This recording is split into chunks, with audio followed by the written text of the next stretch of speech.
Hello everybody, welcome to your week 4 informational video for summer school. This week we're going to be focusing on some of the relationships between what you're reading in your informational writing and comparing and contrasting different pieces of informational writing. So that's what you will see in class. Again, we have our weekly warm-ups posted along with some different grammar practice websites for you guys to work on. Along with reading practice and language arts practice and the answer keys for those. So make sure that you check that out.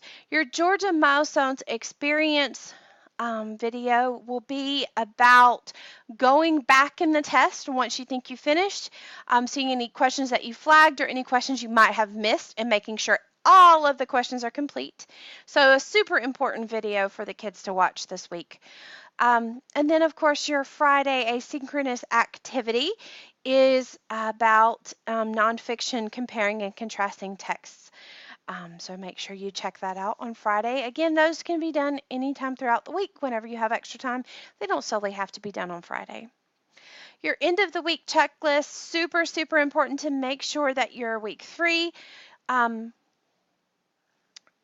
assignment in USA Test Prep is completed, but that you've also completed that post-test for summer school, where we want to see how well the students have gotten the information that we've been teaching in summer school, and if there's anything that we need to hit again in the last week of summer school. Again, we're so proud of the kids and their hard work this summer. Thank you for making sure they're there every day, and we will see you guys in class. Thanks so much.